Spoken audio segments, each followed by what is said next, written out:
The Mandalorian and Grogu hit theaters on May 22nd, 2026, the first Star Wars film in nearly 7 years, the first theatrical appearance of Din Djarin and Grogu, and the beginning of what Lucasfilm has positioned as the return of the franchise to the format that started it. The film is deliberately more contained than the 3 seasons of television that preceded it. Director Jon Favreau confirmed that when the decision was made to pivot from Season 4 to a feature film, he wrote a standalone story from scratch rather than adapting what would have been the next chapter of the Disney Plus arc. The result is a movie that answers some questions cleanly while leaving others pointed directly at Dave Filoni's upcoming New Republic crossover event. Here is every mystery in The Mandalorian and Grogu explained. Let's break this down. Who is Colonel Ward, and what does she actually want?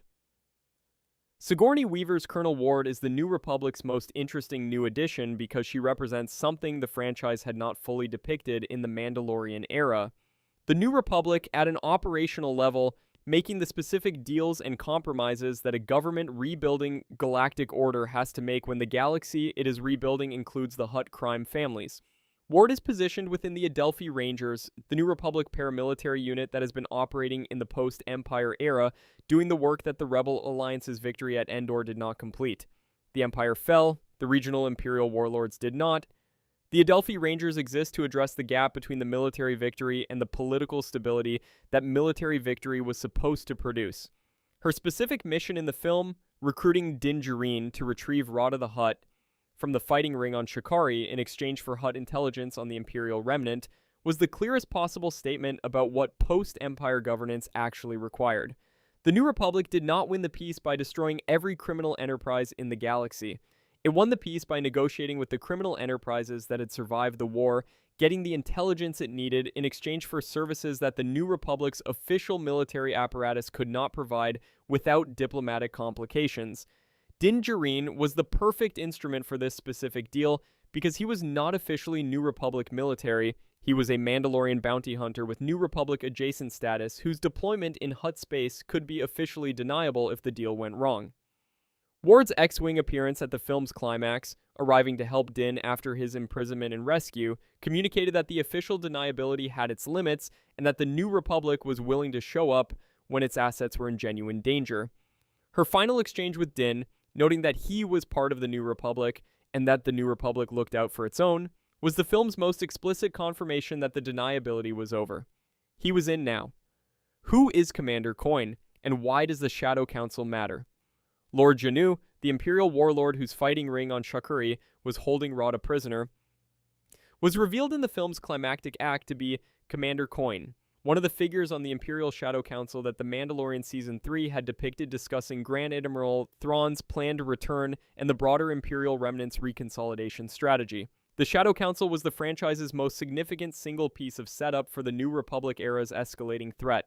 The confirmation that the fragmented Imperial warlords who had survived the Battle of Endor were not simply scattered remnants but were maintaining an organized, coordinating body whose members were aware of Project Necromancer, aware of Thrawn's position and timeline, and actively planning the circumstances for the Empire's return in some form.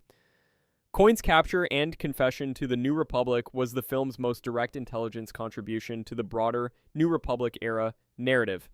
His membership in the Shadow Council meant he had knowledge of the Remnant's organizational structure, its key figures, and potentially specific intelligence about what Thrawn's cargo in Ahsoka Season 1 contained and what the Great Mother's collaboration was designed to produce.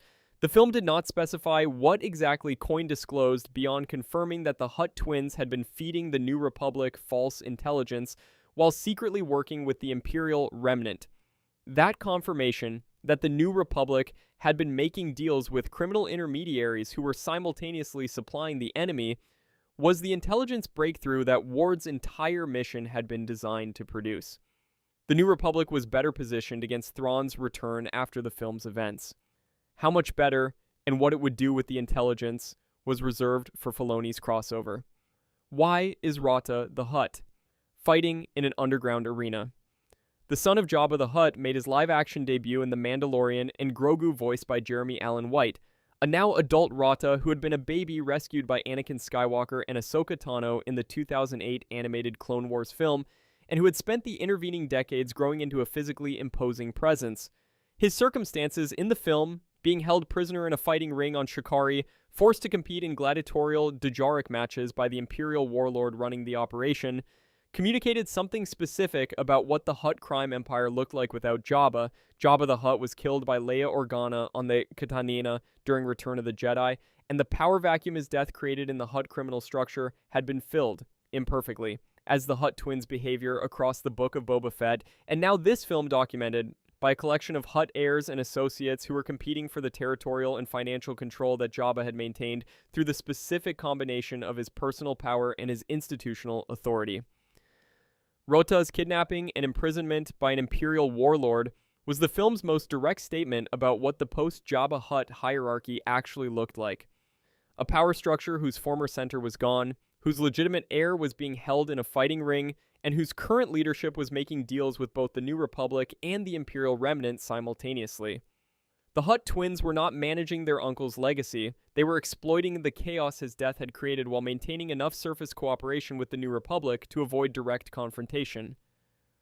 Were the Hutt twins actually working with the Imperial remnant? Yes, and Coin's confession was the film's most significant single revelation about the political situation in the New Republic era. The Hutt twins, who had been presented across the Book of Boba Fett and the film as reluctant New Republic informants whose cooperation was transactional, were confirmed at the film's climax to have been feeding the New Republic false intelligence while simultaneously providing support or cover to the Imperial remnant. The specific intelligence they had been supplying, directing the New Republic toward targets and locations that served the remnant's interests rather than the Republic's, represented the most sustained institutional betrayal that the film documented. The franchise had established the Hutts as the galaxy's most reliably self-interested political actors since Return of the Jedi, and their double-dealing in the New Republic era was the most specific expression of that self-interest. They were cooperating with whichever faction seemed most likely to protect their interests in the moment while ensuring that neither faction became powerful enough to eliminate the Hutt cartel's operational freedom entirely. A New Republic strong enough to pacify the Outer Rim would be a New Republic strong enough to enforce anti-crime legislation in Hutt space. A remnant strong enough to re-establish the Empire would be controllable through the same economic relationships the Hutts had maintained with the Empire. The double-dealing was not ideology, it was portfolio management. The New Republic's awareness of this, post-coin, meant that every piece of Hutt intelligence now required independent verification, and that the specific intelligence the twins had provided across the New Republic era needed to be reviewed for embedded false information. What does Din Djarin's helmet removal reveal? The Hutts forced Din Djarin's helmet off on Nal Hutta as a humiliation, a deliberate act whose intended meaning was the stripping of dignity from a Mandalorian warrior through the most specific violation of the Children of the Watch creed available. His face publicly unmasked on Nal Hutta had not been seen since 2020 in the franchise's canonical timeline. The franchise staged this unmasking differently from every prior removal. Where the Season 2 removal had been Din's own choice, a moment of genuine love, choosing to let Grogu see his face before Luke took him for training, and the subsequent removals had been voluntary and purposeful, the Nal Hutta unmasking was imposed. His face was seen in a context of violation rather than of chosen vulnerability. The specific significance of this within the Creed's framework was that the helmet's removal no longer registered as the same kind of transgression it had registered as earlier in the series, not because the Creed had changed, but because Din had. His relationship to the Creed across 3 seasons and now the film had progressively evolved from the Children of the Watch's strictest interpretation toward the understanding that Mandalorian identity was not contained in the helmet, but in the choices. The Hutts removing his helmet publicly was them trying to shame him. The fact that it did not break him, that he fought through it, was rescued through it, recovered from the snake venom with his face still visible to the Nal Hutta locals, was the film's statement about where the helmet was in his identity now. It was armor. It was not the person. Why is Grogu becoming the lead? The film's most structurally significant departure from the 3 seasons of television was the inversion of the standard dynamic, where The Mandalorian's core premise had always been Din protecting Grogu. The Mandalorian and Grogu staged a sustained sequence in which Grogu was protecting Din. The snake venom that had been injected when Din was bitten during the Nal Hutta escape left him incapacitated, genuinely close to death, dependent on Grogu's care and the resources that Grogu independently marshaled to find an antidote. The Anzellans arrived on Nalhutta because Grogu went to find them. The antidote was produced because Grogu found the creature who could make it and communicated what was needed. The recovery happened because Grogu stayed and managed it rather than waiting for institutional rescue. This was not a sequence the franchise staged casually.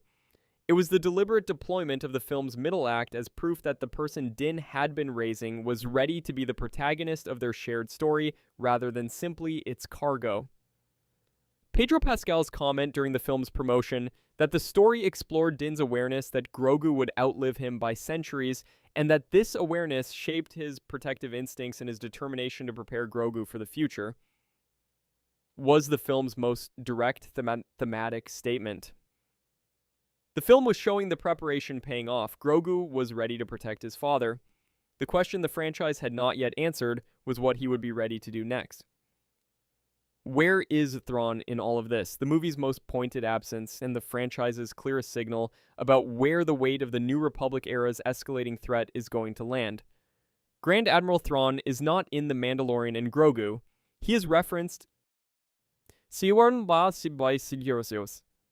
Commander Coin's Shadow Council membership means his return is embedded in the film's intelligence plot, but he does not appear, and the film makes no explicit move toward the crossover storyline that Favreau had originally planned to address in what would have been Season 4 before the theatrical pivot changed the project's scope. Ahsoka Season 1 confirmed Thrawn's return to the known galaxy. Ahsoka Season 2, expected in late 2026, will presumably develop what that return has produced in the year or more since the Ahsoka finale. Dave Filoni's New Republic crossover film, the project that will bring together Din Djarin, Grogu, Ahsoka Tano, and the broader New Republic cast for the event that the individual series have all been building toward, is the destination that every piece of remnant intelligence the film generated is pointing toward. Coin's confession about the Shadow Council was the New Republic getting smarter about what it was facing. Filoni's film is where it faces it directly. The Mandalorian and Grogu was not required to set that confrontation up explicitly because Favreau had designed it as a standalone rather than as a chapter in a larger structure, but the Shadow Council thread was there, deliberately embedded, for audiences who were tracking the larger story. What is the new Razor Crest, and what does it mean? Colonel Ward gave Din Djarin a new Razor Crest, a replacement for the ship that had been destroyed in The Mandalorian Season 2 by Moff Gideon's forces, and that Din had been mourning across the subsequent seasons. The replacement was not simply logistical generosity. Ward's provision of the ship was the New Republic making a specific institutional investment in a specific asset, converting Din Djarin from an independent bounty hunter with New Republic adjacent cooperation into something closer to an official Adelphi Rangers-aligned operative who operated independently but within an institutional framework that the New Republic could rely on and, when necessary, back up.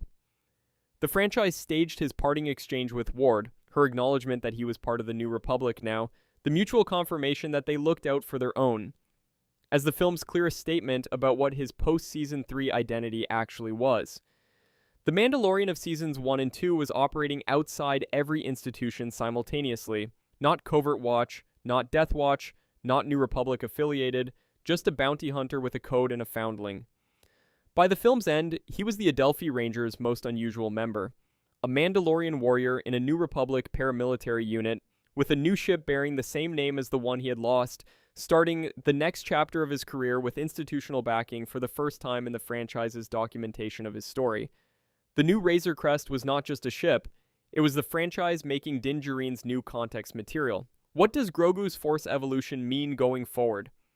The film's documentation of Grogu's specific Force capabilities, the near-solo rescue operation on Nalhutta, the antidote coordination, the growing independent capability, was the franchise's most sustained single depiction of what 50 years of age and 3 years of training with Luke Skywalker had produced in a being who was still, relative to his species' expected lifespan, extremely young. Grogu's Force abilities in the film were not simply augmented versions of what he had displayed in the television series. The lifting of large objects, the Force healing, the occasional aggressive Force push when provoked, they were expressions of the same capabilities deployed with more intention, more independence, and more sustained effectiveness than the series had typically staged. His near piloting of the new Razor Crest, the sequence that the film ended with, Grogu at the controls as they blasted into hyperspace, was the franchise's most explicitly forward-looking image of what he was becoming. The 50-year-old Force-sensitive whose Jedi training had barely begun relative to what a full Padawan development would require was nonetheless moving towards something that the franchise had not yet fully staged. A Grogu who could operate independently, who could protect rather than simply be protected, and who was developing the specific combination of Force capability and practical resourcefulness that the alliance between Force sensitivity and Din Djarin's survival training had been producing across their entire time together. What comes next, and what does the film set up? No post-credits scene, no mid-credits stinger. Everything the film intended to communicate, it communicated before the credits began rolling. This was a deliberate choice by Favreau, consistent with his statement that the film was designed as a standalone adventure whose tone and structure more closely resembled the first two seasons of the television series than the larger canvas ambitions of Season 3. The franchise's decision not to append a tease to the film's ending communicated something specific about what the film was supposed to be. A complete story offering the specific satisfaction of a story that resolved its own questions rather than leaving them dangling above the audience's heads in service of the next installment. What the film did set up, through the Shadow Council intelligence, through Coin's confession, through Ward's confirmation that the New Republic was determined to find out what the Imperial Remnant was planning, was the context for Filoni's crossover event, which was the destination all of this had always been building toward. Ahsoka Season 2, expected in late 2026, would address Thrawn's return directly. Filoni's New Republic film would bring the various threads together in the event conclusion that Favreau had originally planned to be part of and had ultimately chosen to approach differently. Din Djarin and Grogu's next appearance in the franchise's canonical timeline would be in that larger context. A Mandalorian warrior now operating within the New Republic's institutional framework, a Force-sensitive child now demonstrating the capability to act as a genuine partner rather than a passenger, and a galaxy that was quietly building toward the confrontation that none of the individual series had yet staged directly. The Mandalorian and Grogu was the franchise returning to theaters. Filoni's film is where the New Republic era ends.